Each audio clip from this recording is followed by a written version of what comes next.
Good morning, dear students. How are you? I hope you are well.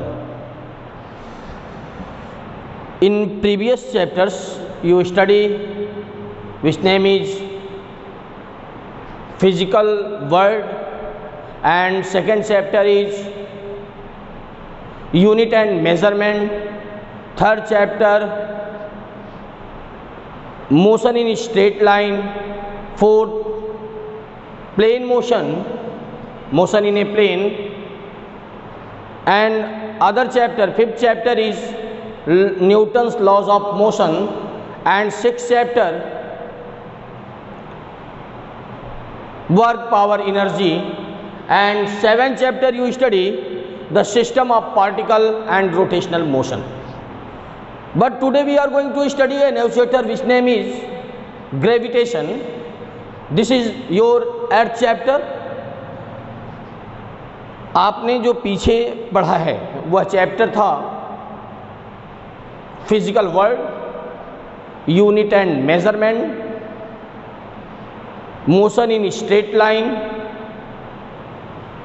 Motion in plane means plane motion भी कह सकते हैं आप। इसके बाद आपने पढ़ा था Newton's laws of motion, work, power, energy and system of particles. आज एक नए चैप्टर के साथ हमारी शुरुआत होने जा रही है। चैप्टर 8 है एनसीईआरटी बुक्स का, ग्रेविटेशन। और जो आपकी एनसीईआरटी बुक्स है उसका यह पहले पार्ट का लास्ट चैप्टर होगा। इसके बाद हमारा जो अगला टॉपिक, अगला चैप्टर होगा, नई बुक से हमारी स्टार्टिंग हुई एनसीईआरटी के अनुसार, उसमें हमको पढ़ाया जाएगा इलास्टिसिटी, क्या होती है elasticity. But today we are going to study about the gravitation.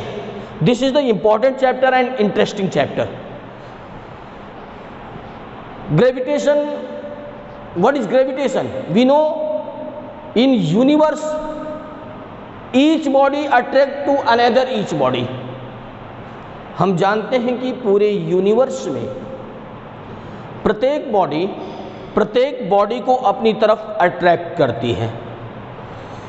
जैसे हम इस बोर्ड को अट्रैक्ट कर रहे हों, या कोई अदर पार्टिकल्स, अदर बॉडीज दूसरी बॉडीज़ को अट्रैक्ट कर रही हो, तो यह ग्रेविटेशन होता है। ग्रेविटेशन में जो टॉपिक आपको पढ़नी होगी, सबसे important topic gravitation, what is gravitation and Newton's law of gravitation, Kepler's law, जो आपका लास्ट वीडियो होगा, मैं केपलर्स लॉ पढ़ाऊंगा लास्ट वीडियो में। इसके बाद intensity, gravitational field intensity, what is the acceleration due to gravity. और इस चैप्टर में जो अदर टॉपिक्स हैं वह है जैसे जैसे अब अर्थ से ऊपर जाते हैं ग्रेविटी की वैल्यू बढ़ेगी या घटेगी, उस पर कुछ हम लोग डिस्कशन करेंगे। अर्थ से नीचे चलें तो बॉडी के ग्रेविटी पे, बॉडी के वेट पे क्या इफेक्ट पड़ेगा, इसके बारे में स्टडी करेंगे। तो यह पूरा का पूरा टॉपिक ग्रेविटेशन पे डिपेंड होगा। What is gravitation? In universe each body attract to another each body. मैंने बताया इस पूरे यूनिवर्स में every body attract another every body. जो भी बॉडी है वह दूसरी बॉडी को अपने तरफ अट्रैक्ट करती है। किस फोर्स से? सेंट्रल फोर्स से, या सेंटर से सेंटर पे फोर्स अप्लाई होगा। हम आगे भी पढ़ेंगे इस पे। और इसी से रिलेटेड एक टॉपिक आएगा, व्हाट इज ग्रेविटी। यह तो ग्रेविटेशन था। Gravitation, what is gravitation? यह किसी भी दो बॉडीज के बीच अप्लाई होने वाला अट्रैक्शन फोर्स होता है ग्रेविटेशन। और ग्रेविटी जो होता है, किसी एक बॉडी पे अर्थ द्वारा जो फोर्स अप्लाई होगा, बॉडी पे अर्थ से जो फोर्स अप्लाई होगा वह ग्रेविटी होगा। That force apply on a body by the earth, it is called the gravity. अगर किसी बॉडी पे अर्थ से फोर्स अप्लाई होता है तो उसे ग्रेविटी कहा जाता है। और what is acceleration due to gravity? You know that what is acceleration, what is gravity.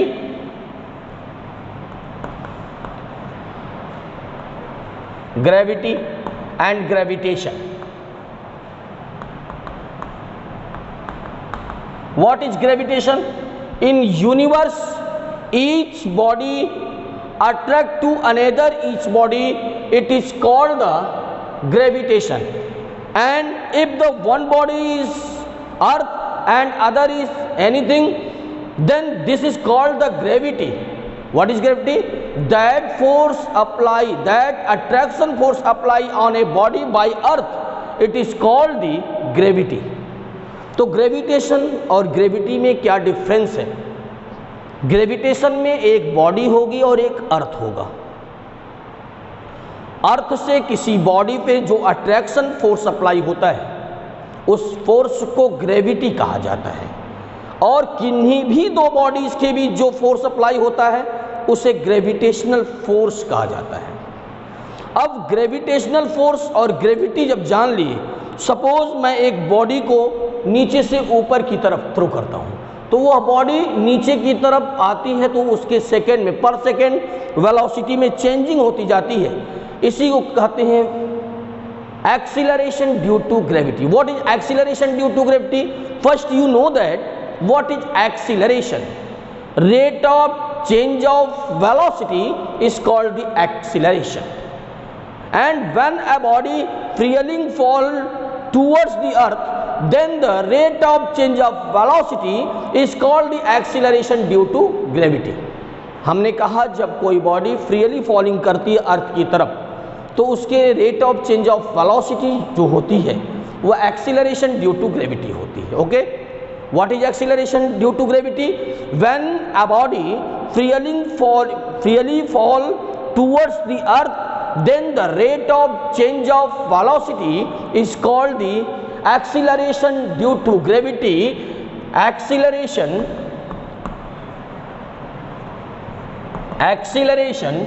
due to gravity. When a body freely falling towards the earth, then rate of change of acceleration, the rate of change of velocity is called the acceleration due to gravity, which is denoted by small g, which value is 9.8 meter per second square or 10 meter per second square. And dimensional formula is what? Meter L upon T2 means LT minus 2. This is the dimensional formula of the acceleration due to gravity, which is equal to the acceleration. Okay? तो मैंने आपको acceleration due to gravity बताया। क्या होता है acceleration due to gravity? What is acceleration due to gravity? And what is the Newton's law of gravitation? What is the Newton's law of gravitation?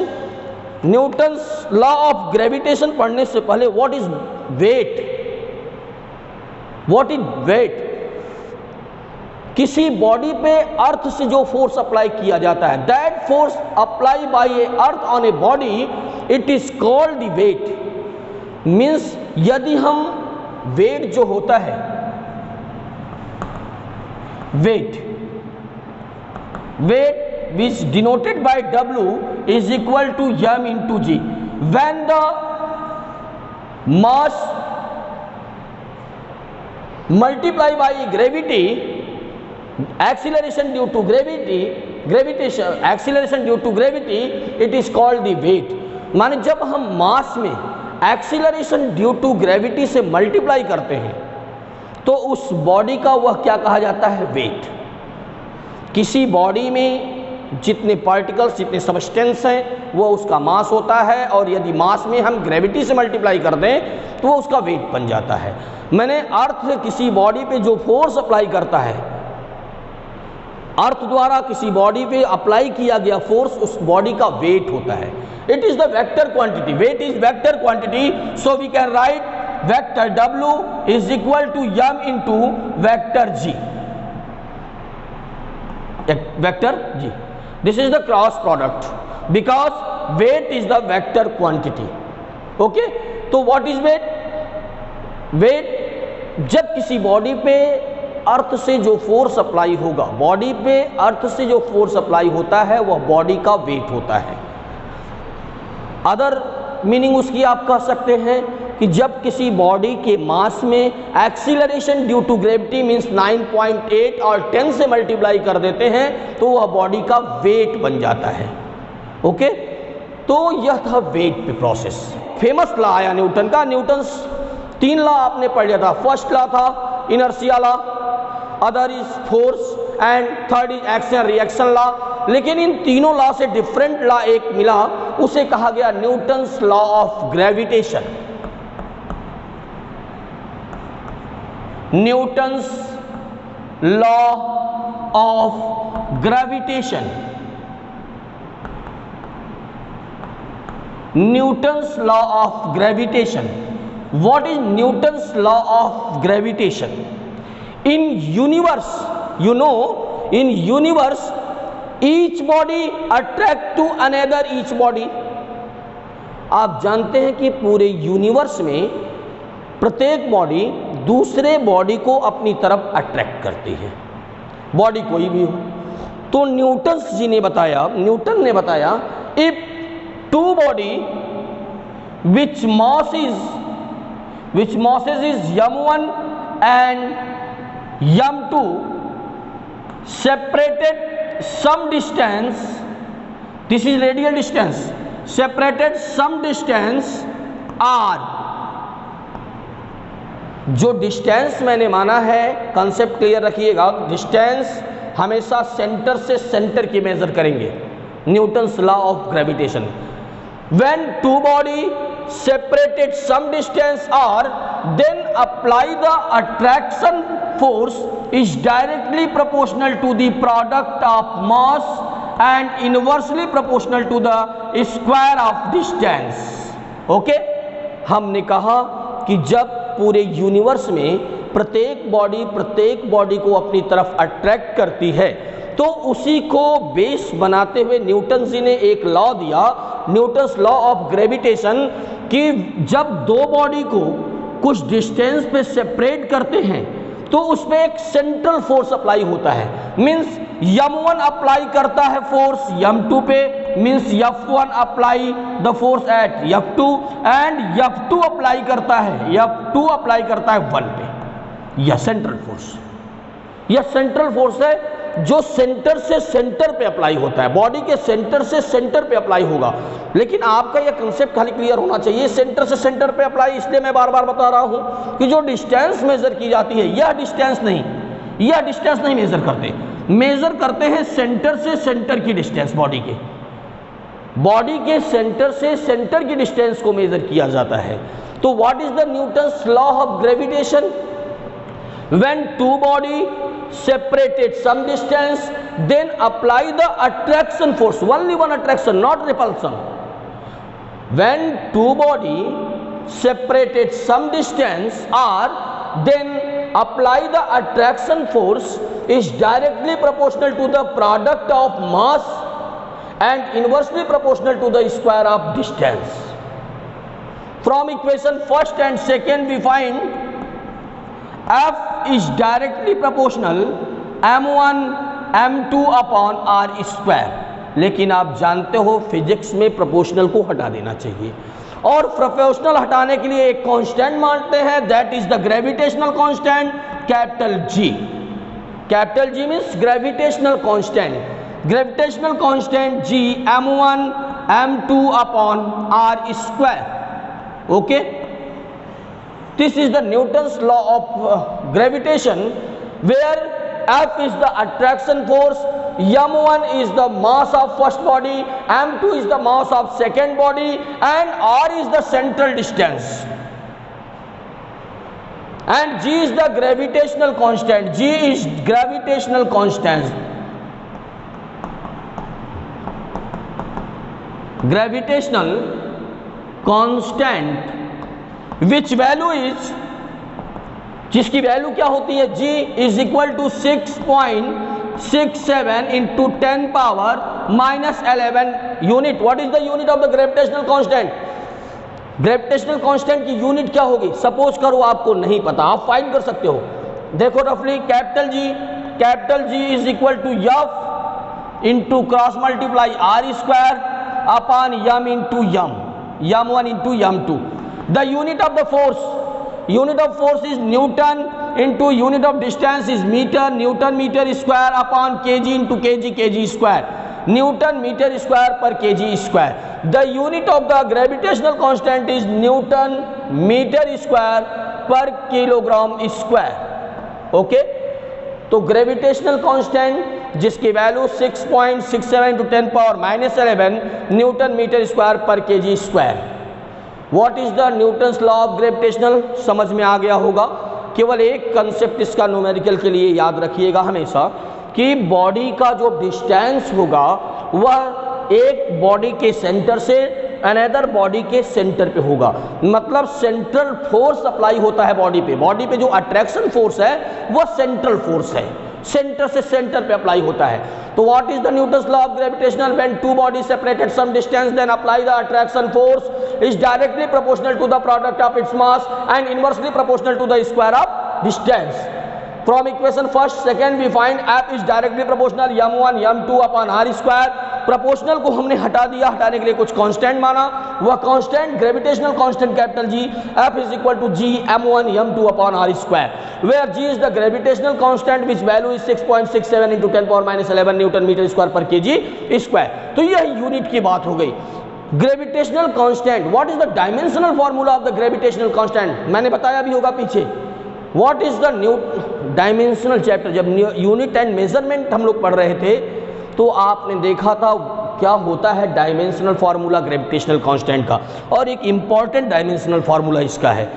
तो gravitational constant का dimensional formula, what is the dimensional formula of the gravitational constant?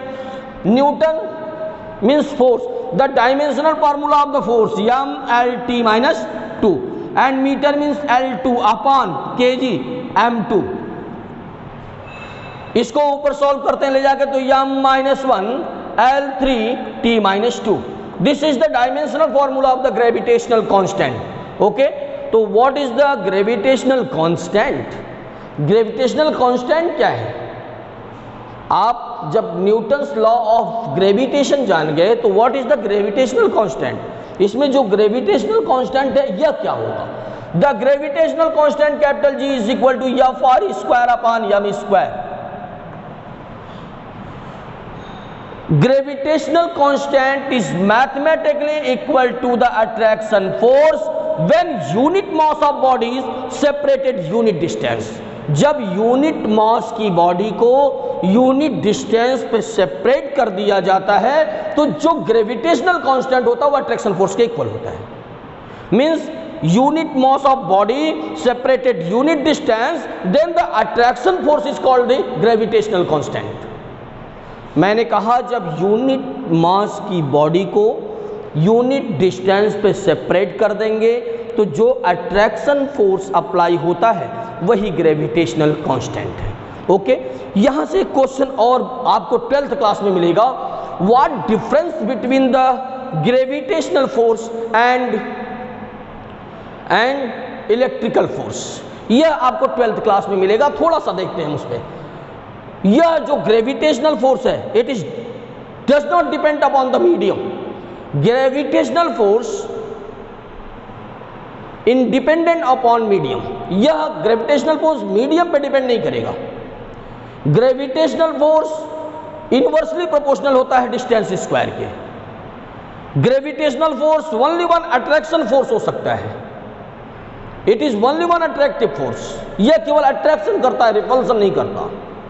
तो आपसे जो electrical force पूछा जाएगा, what difference between electrical force and gravitational force, ये class 12th में होगा। तो gravitational force this is the conservative force. मैंने पीछे फोर्स वाले चैप्टर में न्यूटन्स लॉज ऑफ मोशन में बताया था, gravitational force is the conservative force. Gravitational force is conservative force. Gravitational force क्या है? यह कंजर्वेटिव होता है। तो हम फिर से चलते हैं न्यूटन्स लॉ ऑफ ग्रेविटेशन और Coulomb's law of electrical. Coulomb's law क्या है चार्ज का, और न्यूटन्स लॉ ऑफ ग्रेविटेशन में कूलॉम्स लॉ चार्ज पे डिपेंड किया करेगा, वहां पे 12th में जब पढ़ाया जाएगा, और यहाँ पे इसी को बेस बना के कूलॉम्स ने ला दिया था। और gravitational law depend upon the mass and both is inversely proportional to the square of distance, और दोनों जो होता है इनवर्सली प्रोपोर्शनल होता है डिस्टेंस के स्क्वायर के। But gravitational force is the weakest force, gravitational force बहुत कमजोर फोर्स होता है, वीक होता है। तो what is the Newton's law of gravitation, फिर से देखता हूं एक बार। Newton's law of gravitation independent upon medium, यह मीडियम पे डिपेंड नहीं करता, ग्रेविटेशनल लॉ मीडियम पे डिपेंड नहीं करेगा। ग्रेविटेशनल लॉ बॉडी की में केवल अट्रैक्टिव फोर्स अप्लाई करता है, अट्रैक्शन का फोर्स अप्लाई करता है। तो और यह सेंटर से सेंटर पे अप्लाई होता है, जो डिस्टेंस होता है या बॉडी के सेंटर से माने या पॉइंट मास के लिए अप्लाई होता है। अब इसका मतलब यह नहीं कि पॉइंट मास मतलब बहुत छोटा मास, पॉइंट मास जो होता है रेफरेंस फ्रेम पे डिपेंड करता है कि आप कहां से, जैसे इतना बड़ा बॉल हो, अगर इस बॉल को हम पॉइंट मास नहीं मान सकते। कब? अभी तो इस समय तो पॉइंट मास नहीं है। यह हमारी डिस्टेंस और क्लास में बैठे हुए जो स्टूडेंट्स जो क्लास कर रहा है मेरी फिजिक्स का, उसके लिए यह पॉइंट मास नहीं है। Distance is very minimum, distance बहुत कम है, तो यह उसके लिए पॉइंट मास नहीं होगा। लेकिन इस मास का, इसका पार्ट जो होगा यह पॉइंट मास, अगर बहुत दूर मान लीजिए कोई बॉडी बैठा है, कोई ऑब्जेक्ट बैठा हुआ है, डिस्टेंस में डिपेंड करेगा, तो उसके लिए यह पॉइंट मास बहुत छोटा सा दिखाई देगा। तो पॉइंट मास पे अप्लाई होता है ग्रेविटेशनल फोर्स, यह ग्रेविटेशनल फोर्स पॉइंट मास में अप्लाई होगा। अब ग्रेविटेशनल फोर्स पॉइंट मास का मतलब इतना बड़ा बॉल है, तो आप ऐसा नहीं कर सकते कि वो पॉइंट मास नहीं है। वह डिपेंड इस बात नहीं करेगा इतना बड़ा बॉल कि डिस्टेंस कितनी है, जो अदर ऑब्जेक्ट वह कितनी डिस्टेंस पे है। अगर छोटी डिस्टेंस है तो पॉइंट मास नहीं कहा जाए, डिस्टेंस बहुत बड़ा होगा तो वह बॉडी पॉइंट मास हो जाएगा। ओके, तो पॉइंट मास के लिए अप्लाई होता है। कुछ इसका कंक्लूजन निकला हमारे लिए कि ग्रेविटेशनल लॉ पॉइंट मास पे अप्लाई होता है अट्रैक्टिव फोर्स, यह मीडियम पे डिपेंड नहीं करता, यह केवल अट्रैक्टिव होता है। तो what is the gravitational law? The gravitational law, the when two body separated some distance are, then apply the attraction force is directly proportional to the product of mass and inversely proportional to the square of distance, and F is equal to G m1 m2 upon r square, where G is the gravitational constant which value is 6.67 into 10 power minus 11 Newton meter square per kg square, and dimensional formula is m minus 1 l3 t minus 2। कैसे find हुआ यह आप जान गए। And what is the gravitational constant? Gravitational constant क्या है? Gravitational constant, gravitational constant is mathematically equal to the attraction force when the unit mass of body separated unit distance। जब unit mass की body को unit distance पे separate कर दिया जाता है, तो जो अट्रैक्शन फोर्स होता है वही क्या होता है, बॉडी का ग्रेविटेशनल फोर्स हो जाता है। वही क्या होगा, gravitational constant, what, sorry, that is gravitational constant. तो बॉडी का न्यूटन्स लॉ ऑफ मोशन और what is gravitation, what is gravity and freely falling and what is the acceleration due to gravity, यह कंसेप्ट पूरा आपका clear होना चाहिए। वैसे Newton's law of motion कुछ डिपेंड करता है केपलर लॉ पे, जो हमारी अंतिम वीडियो हो सकता हो। केपलर लॉ जो थोड़ा सा टॉपिक देखना चाहे तो केपलर लॉ प्लैनेट और सन के अराउंड के लिए है। केपलर लॉ में बताया गया होगा आपको, आज बताया जाएगा, you study in Kepler law in other video, कि when the planet rotate around the sun in the elliptical orbit, means sun जो होता है, सन के अराउंड जो प्लैनेट होता है वह इलिप्स में रोटेशन करता। मैथमेटिक्स का एक वर्ड है इलिप्स। What is ellipse? मैंने एक चैप्टर में थोड़ा सा मैथमेटिकली दिखाया होगा जब प्रोजेक्टाइल मोशन पढ़ाया होगा। तो what is the ellipse? Ellipse क्या होता है? इलिप्स ऐसा फिगर बनता है इलिप्स में, तो इलिप्स को पढ़ते समय आपको एक इक्वेशन लर्न करना पड़ता है मैथ का, x² upon a² plus y square upon b square is equal to 1, जिसमें इसे मेजर एक्सिस और इसे माइनर एक्सिस हम बताएंगे, तो यह अगले वीडियो की चर्चा होगी। हम देखते हैं Newton's law of gravitational and Newton shell law. Newton का सेल लॉ क्या है? What is the Newton shell law?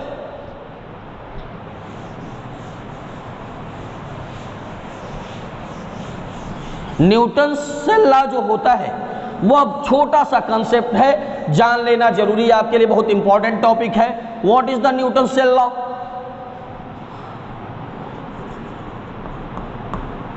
Shell law, Newton shell law जो होता है, if a body m and a point mass capital M and a point mass small m, तो इस body का जो बॉडी का मास है, आप जो डिस्टेंस मेजर करते हो सेंटर से सेंटर की, तो आप इस पूरी बॉडी का मास पॉइंट मास में, क्योंकि लागू जो होता है the Newton's laws of motion apply at the point mass, तो इस बड़े ऑब्जेक्ट के मास को जो इस डिस्टेंस के लिए है, जिसकी distance is small r and radius of the sphere और cell is capital R, then this is suppose that mass include at the centre. इसको पूरा कंसंट्रेट मानते हैं कि पूरा का पूरा बॉडी का मास सेंटर पे है, तो अप्लाई हो सकता है न्यूटन का लॉ। न्यूटन ग्रेविटेशनल लॉ कब अप्लाई होता है? न्यूटन ग्रेविटेशनल लॉ सिर्फ और सिर्फ पॉइंट मास के लिए अप्लाई होगा। और हमने कहा यह सेल लॉ है और यह पॉइंट है, तो क्या यह सेल इस बॉडी पे फोर्स अप्लाई कर रहा है? जब तक पॉइंट मास होगा नहीं करेगा। तो हम क्या करते हैं, इस पूरे मास को सेंटर पे मानते हैं, क्योंकि हमने कहा था सेंट्रल फोर्स होता है, यह सेंट्रल फोर्स होता है। तो इसका टोटल मास आप चले आएंगे सेंटर पे होगा, तो डिस्टेंस आर है तो आप अप्लाई कर सकते हो where r is greater capital R. So F is equal to G m small m upon r square, this is the shell law. And other when the point mass inside, जब point mass इसके inside हो तो कितना gravity force apply होगा? In this time that not apply the gravitational force.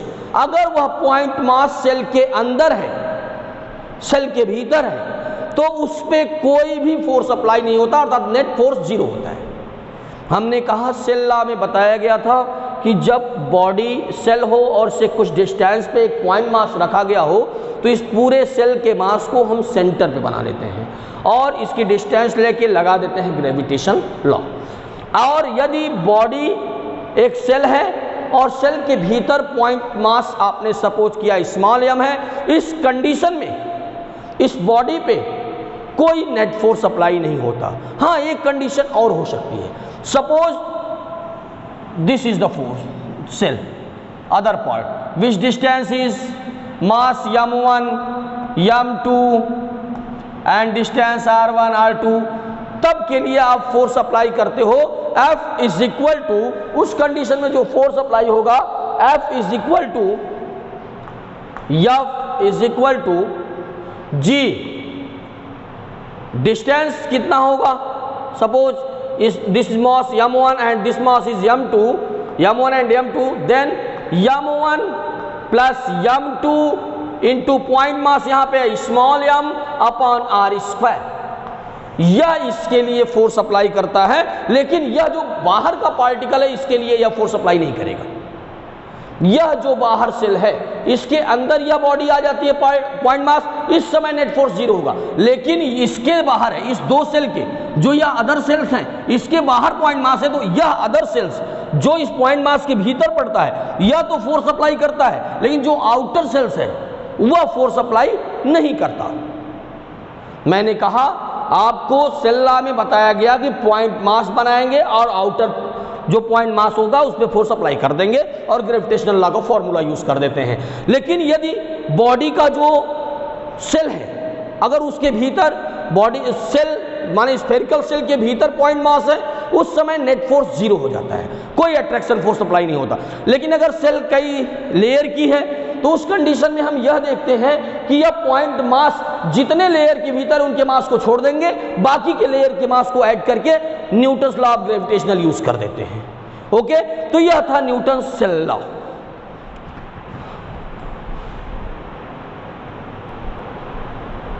And other topic is vector form of the gravitational, vector form of gravitation, vector form of gravitation।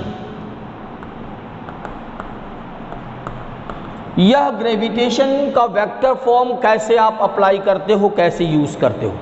Suppose two bodies which mass is m1 and other body with point mass is m2 and separated some distance, then this mass apply the force on this body apply the attraction force on this body and this is apply the attraction force of this body। माने each body attract each particles। मैंने बताया था in universe every body attract to another every body, तो यह body इस body को attract करेगी और यह बॉडी इस बॉडी को अट्रैक्ट करेगी। मीन्स यह बॉडी इस पर फोर्स अप्लाई करती F12 and this body apply the attraction force on this body F21। Okay, तो what is the vector form? You know that the gravitational force F is equal to G m1 m2 upon r square, but you know that in vector form जब किसी body को, मैंने vector वाले chapter में बताया होगा, उसका direction देना होता है तो उस बॉडी में हम कैप का मल्टीप्लाई करते हैं, यूनिट वेक्टर से मल्टीप्लाई करते हैं। यूनिट वेक्टर का सिर्फ एक काम मैंने बताया कि वह किसी भी चीज को डायरेक्शन दे देती है। तो जब इस बॉडी का हम वेक्टर फॉर्म लिखते हैं, जैसे वेक्टर F12 निकालते हैं तो डिस्टेंस 2 to 1 मेजर करते हैं। यह आपको 12th क्लास में वेक्टर फॉर्म कूलॉम के लॉ में भी पूछेगा, लेकिन वो कूलॉम्स लॉ होगा। यहाँ पे vector form of gravitational law हम बता रहे हैं। मैंने कहा when the apply the force of first body on second body then distance measure 2 to 1 and cap R21। हमने कैप इसलिए दिया इसमें, यूनिट वेक्टर का मल्टीप्लाई क्यों दिया? क्योंकि इसको वेक्टर फॉर्म में लिख रहे हैं। अब क्या होता है, vector F12 is equal to G m1 m2 upon R21 square into cap R21 means vector R21 upon mod of R21 means R21। Okay, अरे भाई आपने फॉर्मूला मैंने बताया, cap A is equal to vector A upon mod of vector A, और we can write cap A is equal to vector A upon A। So this formula use in this place, इस फार्मूले का ही use मैंने इस place पे किया है। This is the first equation, और we can write vector F12 is equal to G m1 m2 upon R21 square into power 1 cube into vector R21 and other process when second body apply the force on the first body, जब second body first body में force apply करती है then we can write F21। similarly G m1 m2 vector R12 upon R12 whole cube।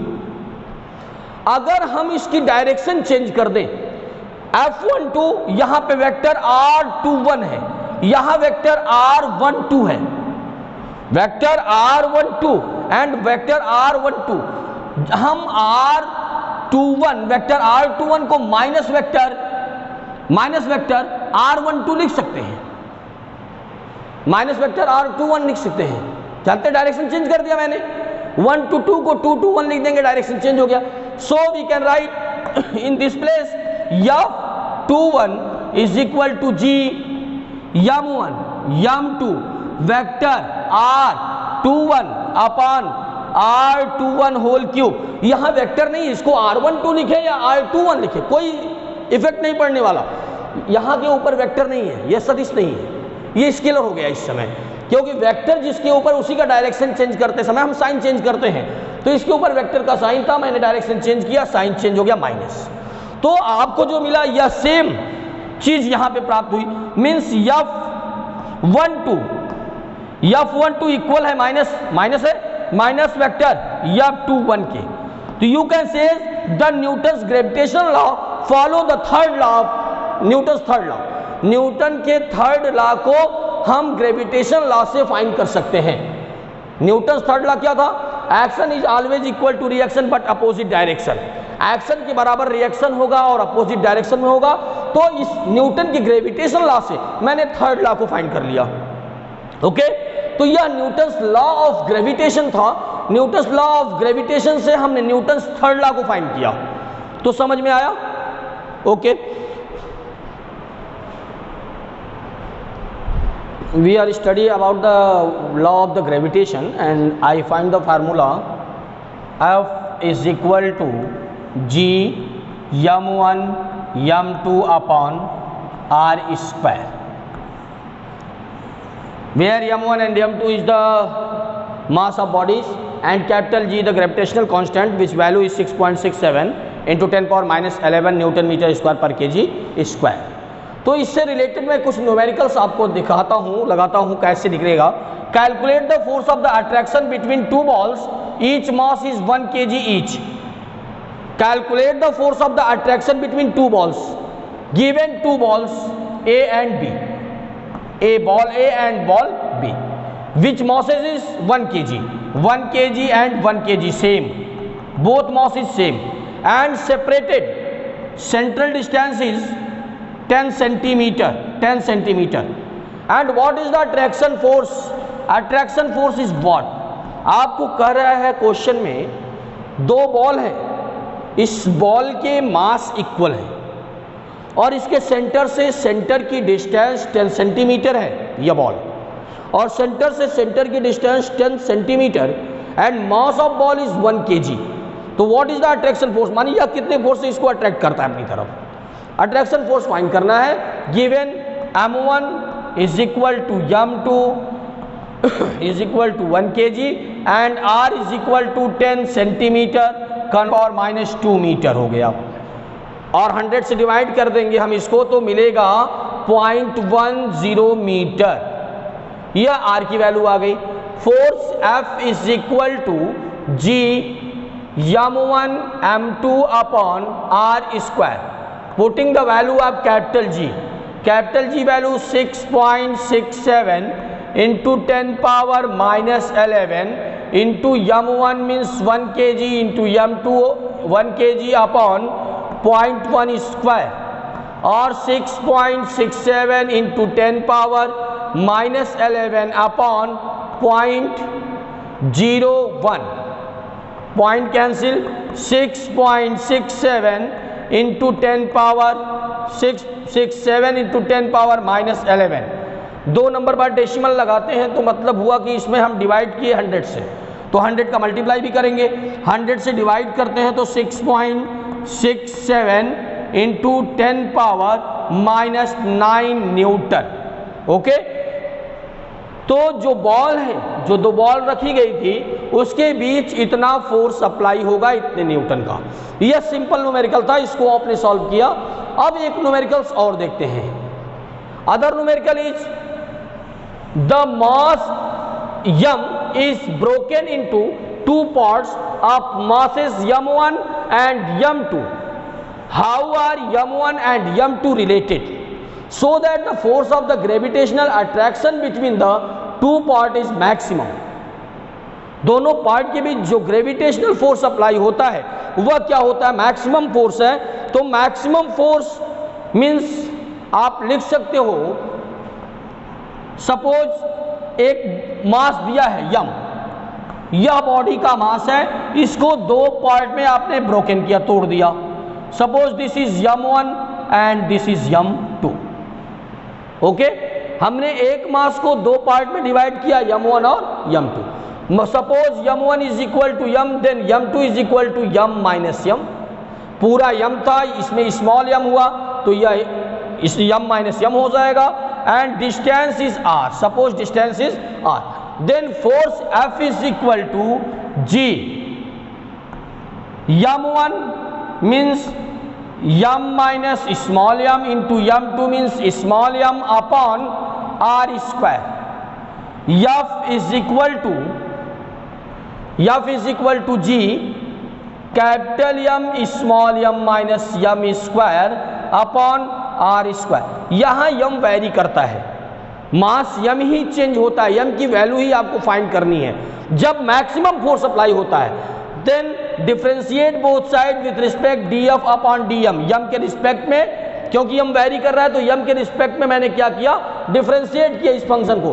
Function f है, m के respect में मैंने इसको differentiate कर दिया, तो capital G upon r square, capital M into small m differential 1, मैं बता चुका हूं कई बार डिफरेंशियल कैसे होता है मैथमेटिक्स में, and m square differential is to small m, but force is maximum so this is 0, dF when force is maximum dF upon dm is equal to 0, we find 0 is equal to G upon r square capital M minus 2m, transfer करते हैं value को तो 0 is equal to m minus 2m। क्या relation है m का, इन दोनों particles की m में क्या रिलेशन आया, m upon 2 is equal to small m, माने पहले बॉडी का मास हाफ पार्टिकल्स में टूट जाएगा। दोनों बॉडी जब मैक्सिमम फोर्स अप्लाई होता है दोनों बॉडी पे, if the force is maximum between two particle then the dF upon dm is equal to 0, then m the mass of the first body and second body are equal, means दोनों body के mass equal होंगे m/2 and m/2, both mass